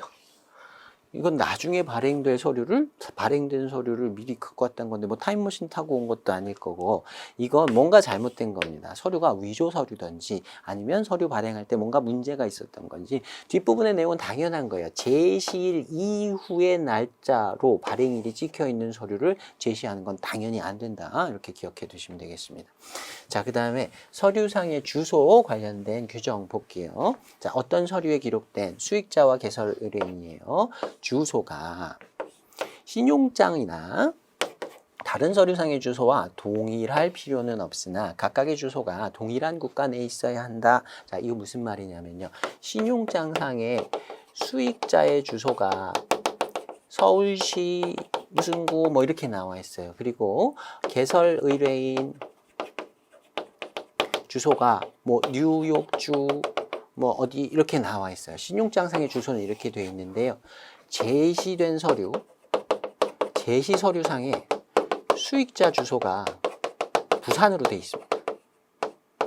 그리고 개설 의뢰인 주소는 캘리포니아로 되어 있어요. 이건 어떻게 하느냐? 괜찮다는 말이에요.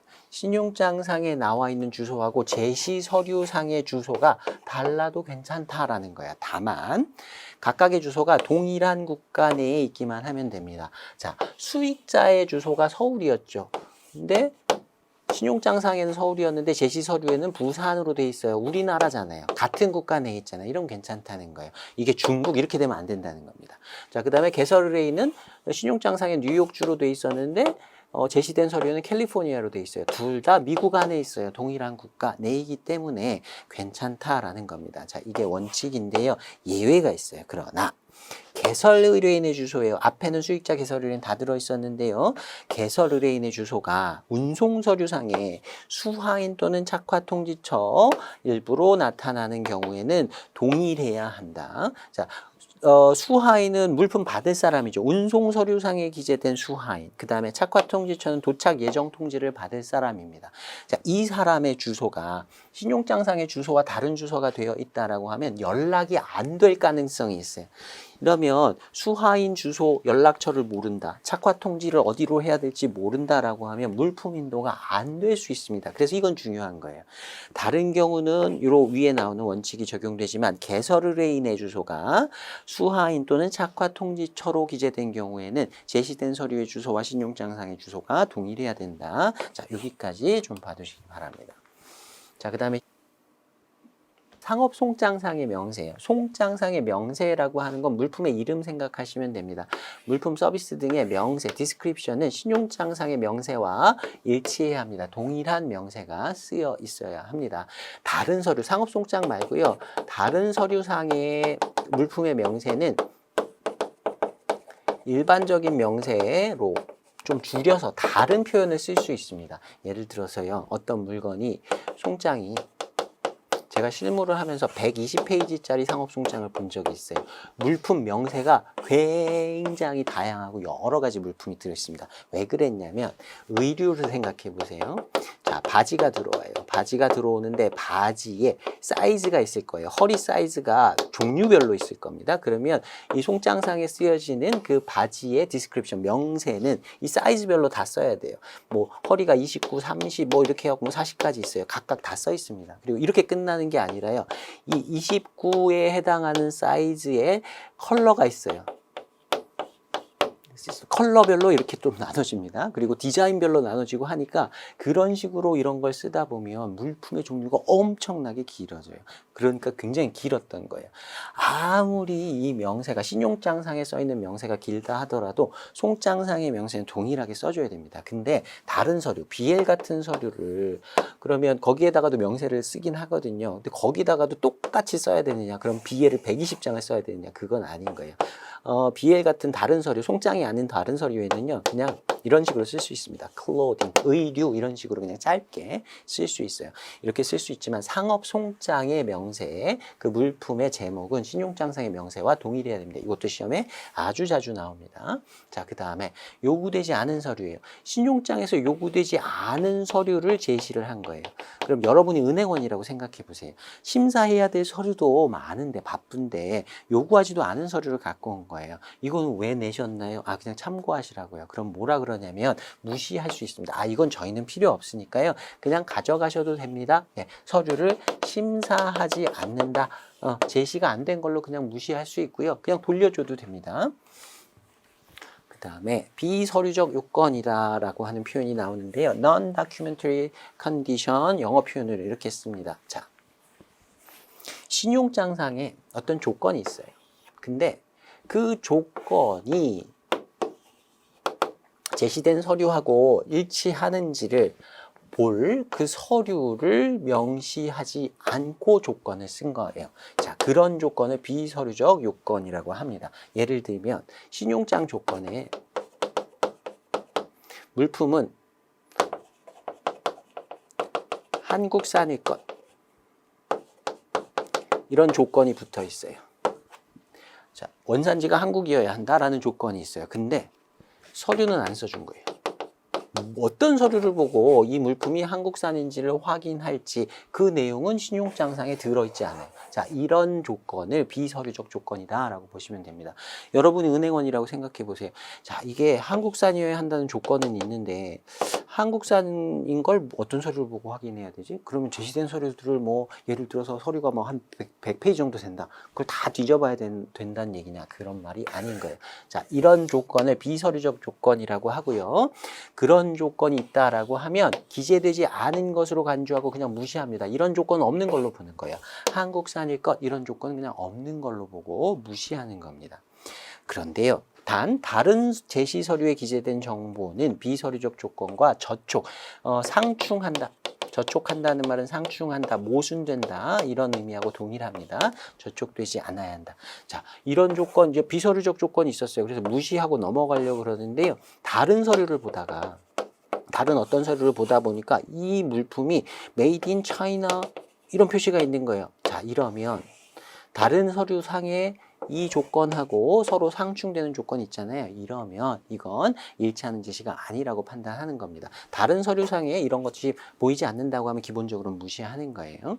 자, 그러면 비서류적 조건이 되지 않으려면 어떤 식으로 신용장 조건을 설정해야 되냐면 신용장에다 이렇게 써야 되는 겁니다. Certificate of Origin 줄여서 이렇게 씁니다. 원산지 증명서 2통을 제시하라. 그리고 그 원산지 증명서의 내용에는 이 물품이 한국산임을 증명하는 것이어야 한다. 물품이 한국산임을 증명하는 원산지 증명서 2통 이런 식으로 신용장 조건을 설정해줘야 비서류적 조건이 되지 않는다는 거예요. 자, 밑에 예시도 한번 볼게요. 신용장에 packing in wooden case, 나무 케이스로 포장되어야 한다라고 조건이 명시되어 있는데 어떤 서류의 이 정보를 기재할 것을 요구하지 않는 경우다라고 하면 명시된 어떤 서류에 다른 종류로 포장되어 있는 것을 나타내는 기재가 있다면 정보의 저촉으로 간주한다. 무슨 말이냐면 자, 일단 여기까지 본다. 그러면 또 나무로 포장되어 있는지 확인할 수 있는 서류가 명시되지 않았으니까 비서류적 조건이라고 보는 거고요. 그냥 이런 조건은 없는 걸로 보는 겁니다. 근데 패킹 리스트를 이제 포장 명세서라고 하는 게 있어요. 나중에 공부할 겁니다. 자, 여기를 봤더니 이 박스가 종이 상자로 10박스로 포장이 되어 있다. 이런 표현이 들어있다고 하면 다른 서류를 보다가 이 조건과 부딪히는 내용을 발견했다라고 하면 이건 불일치로 본다. 대금 지급이 거절될 수 있다. 이렇게 보시면 되겠습니다. 자, 그 다음에 3자 운송 서류라고 하는 건 우리 BL의 종류 볼 때 third party BL이라고 하는 거 본 적 있어요. 그거 얘기하는 겁니다. 자, 서류상의 선적인 또는 송하인, 선적이라는 말, 송하인이라는 말 다 같은 쉬퍼 또는 컨사이너 이걸 번역한 거예요. 그러니까 보내는 사람, 물품 보내는 사람 하고요. 신용장상의 수익자가 같아야 한다? 아니래요. 서류상의 송하인하고요. 신용장상의 수익자가 같은 사람일 필요가 없다. 서류상의 송하인은 A라는 사람이었고요. 신용장상의 수익자는 B라는 사람이에요. 서로 달라도 된다라는 겁니다. 수익자가 송하인이 아닌 운송서류 이거 다 수리해 준다. 이렇게 기억하시면 되고요. 자, 그 다음에 서류의 발행인 등 이렇게 돼 있어요. 자, 누가 서류를 발행해야 하는지, 발행인이 누군지, 그 다음에 그 정보의 내용, 그 서류상에 어떤 내용이 들어있어야 하는지 명시를 안 했다. 신용장에서 정해주지 않고요. 상업송장, 운송서류, 보험서류 이외의 서류예요. 일단 이건 뺍니다. 그 이외의 서류들의 제시를 요구하는 경우에는 누가 발행해야 되는지, 어떤 서류가 그 서류 안에 어떤 내용이 있어야 하는지 신용장에서 정해주지 않은 경우에요. 그렇다면 그 내용이 요구되는 서류의 기능을 충족하는 것으로 보인다면 은행은 해당 서류를 제시된 그대로 수리한다. 자, 누가 발행해야 되는지 어떤 정보의 내용이 들어가야 되는지 주지 않은 상태에서 그냥 원산지 증명서 2통 이렇게 요구한 거예요. 신용장에서는 이 원산지 증명서의 발행인이 누군지도 명시하지 않았고요. 원산지 증명서의 내용이 뭐가 있어야 되는지도 명시를 하지 않았어요. 그냥 원산지 증명서 2통만 이렇게 요구를 한 겁니다. 앞에서 본 비서류적 조건하고 좀 반대라고 보시면 돼요. 서류를 요구하긴 했는데 그 서류의 발행인이나 내용이 뭐가 되어야 되는지 명시를 안 한 상황이라고 보시면 됩니다. 그냥 서류만 요구한 거예요. 그러면 원산지 증명서라고 써 있는 서류가 두 통이 제시가 됐어요. 그러면 발행인이 누구든 그 안에 원산지 증명서의 내용이 뭐든 간에 그냥 요구되는 서류의 기능을 충족하는 것으로 보인다. 원산지 증명서 맞네, 두 통 맞네. 그럼 그냥 내용은 보지 않고 수리한다라는 의미로 보시면 됩니다. 이건 조금 깊은 내용인데요. 상업송장, 운송서류, 보험서류는 왜 빼냐면 이게 UCP 규정에 별도로 기재가 되어 있는 서류들이에요. 상업송장은 다음과 같은 내용을 담고 있어야 된다. 운송서류는 어때야 한다. 보험서류는 어때야 한다. UCP상에 별도의 규정이 있어요. 그래서 이건 신용장에서 별도의 조건을 설정해 주지 않더라도 UCP 규정 보고 그냥 심사를 할 수 있습니다. 그래서 그건 뺀 거고요. 나머지 서류상에 발행인, 정보의 내용이 뭔지 명시하지 않았다. 근데 서류가 요구됐다. 그 서류가 제시됐다. 제목만 보고 그 서류가 맞네라고 하면 그냥 심사하지 않고 끝난다라는 겁니다. 자, 그 다음에 운송서류예요. 이건 나중에도 다시 한번 반복할 텐데요. 운송서류는 운송인, 선장, 선주, 용선자 이외에 어느 누구에 의해서도 발행될 수 있다라는 규정이 있습니다. 그래서 운송서류는 발행인 요건은 없다라고 이해하시면 됩니다. 운송서류에 대해서는 누가 발행하여야 한다라는 조건은 UCP상 기재되어 있지 않다. 조건이 없다. 누구나 발행해도 된다라는 의미가 됩니다. 자, 그 다음에 3번 목차 보시면 일치하는 제시 해가지고요. 자, 양가로 1번 보시면 지정은행은 제시가 일치한다고 판단한다면, 자, 제시가 됐고요. 심사를 했어요. 일치한다고 판단한다면 결제 또는 매입을 하는 겁니다. 신용장의 이용 방법에 따라. 자, 결제 또는 매입한 경우 그 서류들을 확인은행 또는 개설은행에 송부하여야 한다. 지정은행에서 일치한 제시를 받았다라고 하면 심사하고 나서 결제 매입하고 개설은행으로 보내도 되고요. 만약에 확인은행이 있다고 하면 확인은행으로 보내도 되는 겁니다. 자, 만약에 확인은행이 있었어요. 그리고 지정은행이 심사 끝난 다음에 확인은행으로 서류를 보냈다. 그러면 확인은행은 일체가 제시한다고 판단할 경우 심사를 하는 거죠. 심사를 하고 나서 결제 또는 매입을 한다. 수익자가 직접 확인은행에 보낸 경우라고 하면 확인은행이 수익자한테 직접 결제 매입을 할 거고요. 지정은행에 보냈다라고 하면 확인은행이 지정은행한테 상환을 해줄 거예요. 그러고 나서 그 서류들을 다시 결국에는 개설은행으로 보냅니다. 자, 개설은행의 서류가 제시가 됐다. 일치한다고 판단할 경우 결제하여야 한다. 지급, 일람지급, 연지급, 인수 세 가지 중에 하나의 방법, 신용청을 개설할 때 정해진 그 방법으로 결제한다. 당연한 얘기인데요. 이 표현도 쉽게 문제로 출제가 될 수 있으니까 두세 번 정도 더 읽어보시기 바랍니다. 자, 그 다음에 4번 목차 보시면 불일치 서류예요. discrepant document라는 표현이 나오는데요. 그 양거로 1번 밑에 보시면요. discrepancy라는 표현도 나와요. 이게 불일치라는 의미입니다. 이건 불일치한 서류라는 의미가 되고요. 이건 waiver for discrepancy, 불일치에 대한 waiver 이렇게 번역하시면 됩니다. 자, waiver라고 하는 게요. 어떤 권리가 있는데 그 권리를 포기하는 걸 웨이버라고 한다 그랬어요. 그래서 여기서는 권리 포기 교섭이라고 번역이 되어 있는데 내용 한번 볼게요. 자, 은행이 제시가 일치하지 않는다고 판단할 때에는 결제 또는 매입을 거절할 수 있다라고 되어 있습니다. 자, 일치하지 않으면 거절을 반드시 해야 하는 것은 아니고요. 불일치한 서류를 처리하는 경우도 실무상 있을 수 있어요. 그래서 할 수 있다 이렇게 해놨고요. 자, 개설은행의 경우입니다. 개설은행이 제시가 일치하지 않는다고 판단할 때에는 자신의 독자적인 판단으로 누가 시켜서 하는 게 아니고요. 자기가 하고 싶으면 하고 하기 싫으면 안 하는 겁니다. 하자에 대한 웨이버, 권리 포기를 위해서 개설 의뢰인과 교섭할 수 있다. 영어 표현으로는요. approach to the applicant, 개설 의뢰인에게 접근할 수 있다. 이렇게 되어 있는데요. 그걸 우리말로 권리 포기를 교섭할 수 있다. 이렇게 번역을 해 놓은 거예요. 자, 예를 들어서 개설은행에 서류가 왔어요. 서류를 심사했어요. 근데 불일치예요. 그러면 대금 지급을 거절할 수 있습니다. 이거 불일치니까 대금 지급 안 하겠다 거절할 수도 있고요. 또는 권리 포기 교섭, 웨이버 교섭을 한번 해볼 수 있어요. 자, 요걸 하겠다고 자기가 스스로 판단해서 선택을 했다라고 하면 뭐 하는 거냐면요. 개설은행이 불일치한 서류에 대해서 개설 의뢰인한테 물어보는 거예요. 서류가 왔는데요. 불일치한 서류입니다. 근데 이 불일치한 서류의 내용이 실제로 심각하게 하자인 건지 아니면 조금 그냥 문구가 좀 이상해서 불일치한 건지 나는 잘 모르겠다. 개설은행은 잘 모르죠. 그걸 제일 잘 아는 사람은 그 물품을 사는 매수인인 개설의뢰인일 거예요. 이 사람한테 물어보는 겁니다. 예, 물어보는 거예요. 그러면 개설의뢰인이 아니요, 이거 심각한 하자니까 돌려보내십시오 라고 권리포기 교섭에 응하지 않는다고 하면 그냥 거절하면 되고요. 만약에 이거 괜찮아요. 서류상 이상이 있는 거고요. 그 실제로는 아무 그 물품 수령하는데 이상 없습니다. 괜찮습니다. 그냥 받아주세요. 괜히 불일치한 서류라고 돌려보내고 그러지 마시고요. 그냥 서류 저한테 건네주세요라고 오케이 괜찮다라고 할 수도 있어요. 그러면 건네주면 됩니다. 근데 그냥 건네주지 않고요. 신용장을 처음에 개설할 때 개설 의뢰인하고 개설은행은 약속한 게 있어요. 신용장 개설 시에 일치하는 제시의 서류를 가져다 주면 개설의뢰인이 개설은행한테 신용장 대금을 주겠다라고 처음에 약속을 한 거예요. 그러니까 불일치하는 서류를 준 경우에 대해서 개설은행이 인도를 했다라고 하면 개설의뢰인은 개설은행한테 신용장 대금을 지급하지 않을 권리가 있습니다.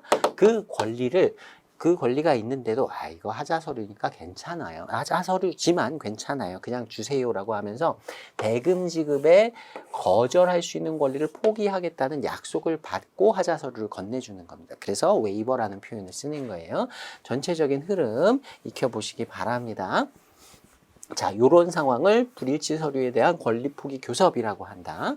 자, 그 다음에 2번, 양가로 2번 보시면요. 서류 심사 후에 수리를 거절하는 경우에요. 자, 은행이 이거 불일치 서류니까 대금 지급하지 않겠습니다. 라고 거절을 한다라고 하면 그냥 거절하면 되는 게 아니고요. 거절 통지라는 걸 해야 됩니다.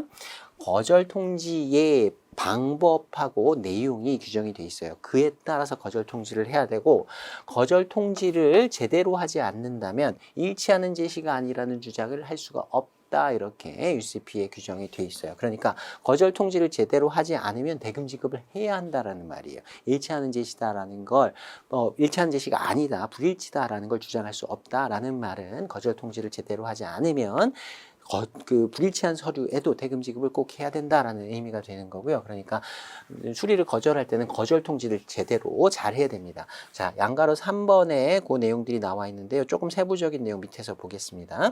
양가로 4번 보시면요. 하자 서류에 대해서 이제 수리를 거절한다라고 하면 하자 통지를 하고 나서 서류 제시를 한 은행에 반송을 한다든가 뭐 서류를 돌려보낼 수가 있어요. 자, 양가로 5번 보시면 거절 통지를 그럼 어떻게 해야 되는지 구체적인 방법 보겠습니다. 동그라미 1번 보시면요. 거절 통지를 하는 그 통신 수단은 전자적 통신, 그러니까 빠른 수단으로 해야 돼요. 만약에 전신이 불가능하다면 다른 신속한 수단으로 거절 통지를 해야 한다라고 나와 있습니다. 동그라미 2번의 내용은 참고만 해보시면 되고요. 자, 양가로 6번 보시면 거절 통지를 언제까지 해야 되느냐, 결제 안 한다라고 할 때는 5은행 영업일인데요. 제시일의 다음 날부터 기산해서 5은행 영업일의 종료 이전 나와 있어요. 결국에 우리 앞에서 봤던 심사기간이죠. 심사기간 내에 거절 통지를 해줘야 됩니다.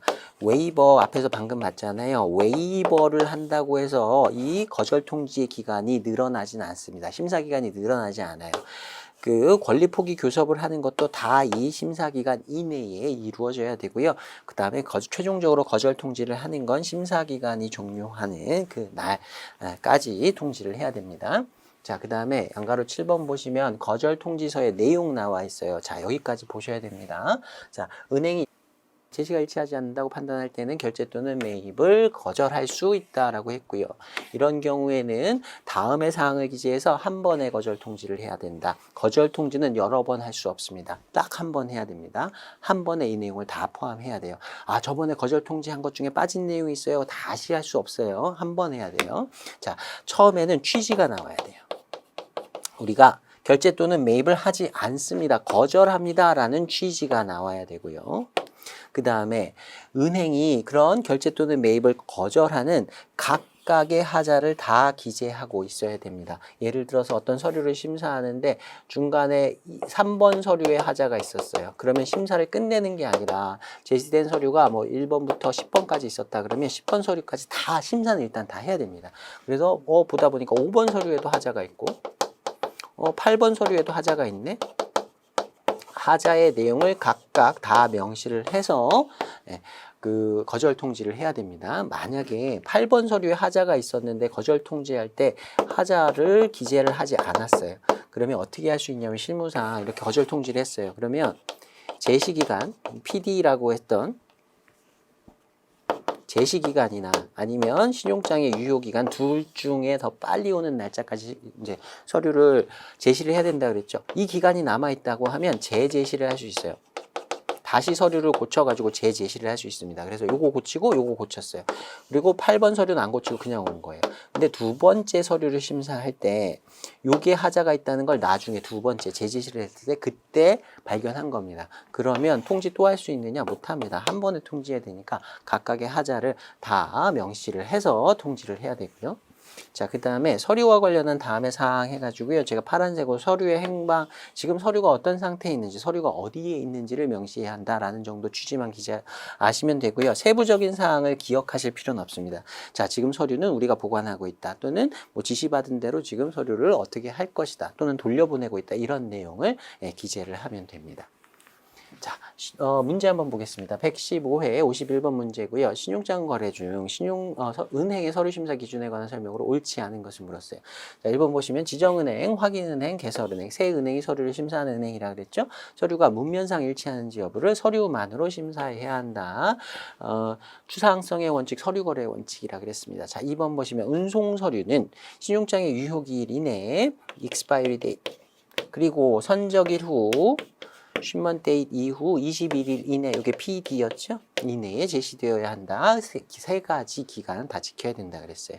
자, 3번 보시면 신용장에서 요구되지 아니한 서류는 무시될 수 있고 제시자에게 반환될 수 있다라고 했습니다. 자, 그 다음에 4번 보시면 서류상의 화주 또는 송화인은 수익자여야 한다. BL상의 송화인이 수익자여야 한다. 다른 사람이어도 괜찮다. 3자, third party BL 다 수리를 해준다라고 했습니다. 4번이 틀린 내용이 되고요. 자, 그 다음 101회 64번 보겠습니다. 신용장 거래에서 서류 심사 기준에 관한 설명으로 옳지 않은 것을 물었고요. 1번 보시면 상업 송장이에요. 송장상의 물품의 기술이라고 되어 있는데요. 물품의 명세, 디스크립션하고 같은 말입니다. 자, 신용장상의 기술과 정확하게 일치해야 된다. 상업 송장상의 물품의 제목은 똑같이 써야 된다 그랬어요. 자, 2번 보시면 신용장에서 별도의 언급이 없는 한 운송 서류의 원본은 유효기일 또 나옵니다. 2D 이내에 그리고 선적일 후 21일 PD 이내에 제시되어야 한다. 선적일, shipment date도 있고요. 세 가지의 기간 지켜야 한다 그랬고요. 3번 보시면 신용장에서 요구되지 않은 서류가 제시된 경우 은행은 이를 무시하고 제시인에게 반송할 수 있다. 방금 봤고요. 4번 보시면 신용장 발행일자 이전에 발행된 서류는 그 제시일자보다 늦게 발행된 것일 수도 있다. 이 문장 자체가 무슨 말인지 잘 모르겠습니다. 비문입니다. 자, 신용장 발행일자 이전에 발행된 서류, 신용장 발행일자가 예를 들어서 5월 10일이다 라고 하면 그 이전에 발행된 서류는 5월 1일자 정도 되겠죠. 근데 제시일자보다 늦게 발행됐다? 신용장이 개설이 되고 나서 제시가 되겠죠. 한 5월 20일쯤 제시가 됐다. 근데 5월 1일이 5월 20일보다 늦은 날짜일 수 있다라는 의미인 건데 문장 자체가 비문입니다. 좀 이상합니다. 자, 4번이 답이고요. 4번은 여러 번 읽지 마세요. 헷갈리니까. 자, 그 다음에 116회 73번 보겠습니다. UCP 서류심사의 기준에 대한 설명으로 옳지 않은 것을 물었습니다. 자, 1번 보시면 은행은 서류의 제시를 포함해서 최장 5은행 영업일 동안 서류를 심사한다. 잘 보셔야 돼요. 제시를 포함하는 게 아니라 제시일에 다음 날부터라고 돼 있었어요. 자, 1번 틀렸습니다. 자, 이런 부분 이렇게 해서 시험에 나올 수 있으니까 잘 봐두십시오. 자, 2번 보시면 운송 서류는 선적일 후 21일. 자, PD 얘기하는 거죠. 프레젠테이션 데이트보다 늦지 않게 제시되어야 하고 신용장의 유효기일 expiry date 이전에 제시되어야 한다. 둘 중에 더 빠른 날짜까지 제시가 되어야 한다. 자, 3번 보시면 일치하는 제시는 신용장, 국제표준은행 관행, 그리고 UCP에 따라 제시된 서류를 말한다. Complaint Presentation에 대한 정의였었죠. 신용장의 규정과 조건과 UCP의 규정과 국제표준은행 관행에 따른 제시를 일치하는 제시라고 한다고 했고요. 4번 보시면 서류 발행자에 대한 내용을 명시하지 않은 채로 운송서류, 보험서류 또는 사무통장 이외의 서류가 요구된다면 은행은 제시된 서류를 그 기능을 충족하는 것으로 보인다면 그대로 수리한다, 이런 규정이 있었어요. UCP 규정하고 정확하게 맞는 표현은 아니지만 아무튼 우리 앞에서 봤던 1번 제시를 포함하여라는 부분이 확 틀렸습니다. 자, 그래서 답은 1번 골라주시면 되겠습니다. 네, 여기까지 해서 이번 회차 마무리를 할 텐데요. 내용이 좀 길어졌습니다. 근데 뒷부분에 나오는 서류심사와 관련된 내용들은 지금 우리가 예시 문제로 본 것뿐만 아니라 다른 문제들에서도 굉장히 많이 출제가 되고 있기 때문에 그 표현 하나하나마다 지금 우리가 뒷부분에서 보고 있는 건 규정입니다. UCP의 규정이니까요. 법이라 생각하시고 하나씩 꼼꼼하게 좀 기억을 해 나가면서 앞으로도 이후에도 서류심사 관련된 내용들 계속 쌓아갈 텐데요. 예, 하나씩 잘 단계별로 쌓아두시기 바랍니다. 자, 이번 회차 여기서 마무리하도록 하겠습니다. 수고 많으셨습니다.